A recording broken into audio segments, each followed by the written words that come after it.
234 sector 105 Noida. ये पता है ब्लू फिल्म की फैक्ट्री का, जहां डर्टी वीडियो का गंदा धंधा चलता था। पॉश इलाके में पॉर्न वीडियो शूट होते थे। आरोपी मॉडल से अश्लील कंटेंट बनवाकर मोटी कमाई करते थे। इस अवैध काम में विदेशी फंडिंग का इस्तेमाल किया जा रहा था, लेकिन इनके पाप का घड़ा फूट गया। ईडी के हाथ इनके गिरेबान तक पहुंच गए और बड़े ऑनलाइन पोर्नोग्राफी रैकेट का भंडाफोड़ हो गया।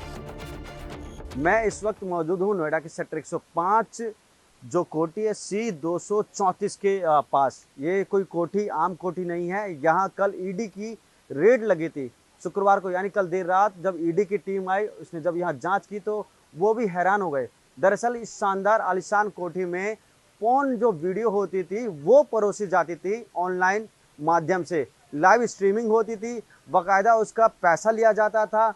ईडी ने 2 लोगों को गिरफ्तार किया है, यानी कि जो दंपत्ति थे उनको गिरफ्तार किया है। पोर्नोग्राफी रैकेट का भंडाफोड़ कर पुलिस ने एक दंपति को गिरफ्तार किया है। ये रैकेट पिछले 5 सालों से ये पति पत्नी मिलकर चला रहे थे। मुख्य आरोपी पहले रशिया में एक ऐसे ही सिंडिकेट का हिस्सा रह चुका है और बाद में भारत आकर अपनी पत्नी के साथ इस पोर्नोग्राफी रैकेट को शुरू किया। यह गिरोह सोशल मीडिया प्लेटफॉर्म फेसबुक के जरिए काम कर रहा था। सूत्रों के मुताबिक आरोपी ने फेसबुक पर एक पेज बनाया था जिसमें मॉडलिंग के ऑफर दिए जाते थे और लड़कियों को मोटी सैलरी का लालच दिया जाता था।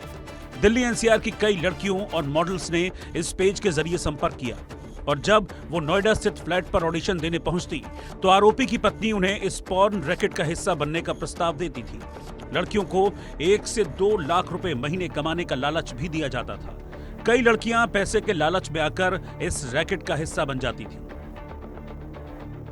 मौके से ईडी ने 3 लड़कियों को पकड़ा है। जांच एजेंसियों ने तीनों के बयान भी दर्ज कर लिए हैं, जिसमें लड़कियों ने इस सिंडिकेट को लेकर कई बड़े खुलासे किए हैं। ऑनलाइन पोर्नोग्राफी के दौरान लड़कियों के अलग अलग तरीके के टास्क होते थे। मतलब कस्टमर जितना पैसा भेजता था उसी के हिसाब से लड़कियां एक्ट करती थी।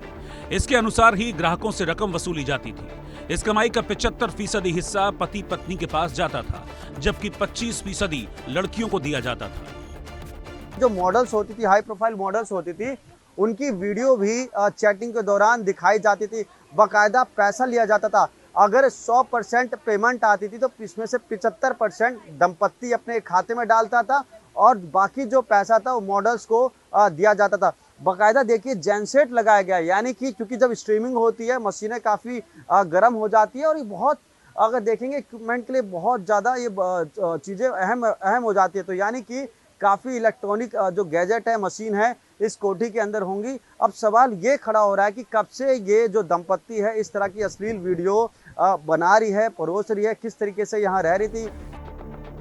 अब कई सवाल खड़े हो रहे हैं। सवाल नोएडा पुलिस पर भी है। सवाल है कि कई दिनों से पॉश इलाके में ये गंदा धंधा कैसे चल रहा था। पोर्न कारोबार की भनक पुलिस को क्यों नहीं लगी? इस पोर्न फैक्ट्री का भंडाफोड़ तब हुआ जब फेमा नियमों के उल्लंघन का शक होने पर ईडी ने एक कंपनी की जांच की। तब जाकर पोर्न का ये गंदा धंधा सामने आया। सवाल अभी भी यही हो रहा है कि इतने हाई प्रोफाइल रिहायशी एरिया में आखिर जो ये गंदा काम किया जा रहा था, आखिर आसपास के लोगों को भनक कैसे नहीं लगी, पुलिस को भनक कैसे नहीं लगी, ईडी को कैसे इनपुट मिला कि यहाँ पर इस कोठी में, आलीशान कोठी में इस तरह की गंदी हरकत हो रही है और ऐसे में 15.5 करोड़ के ट्रांजैक्शन का भी पता लगा है। इंडिया न्यूज़ से महेंद्र माही, नोएडा।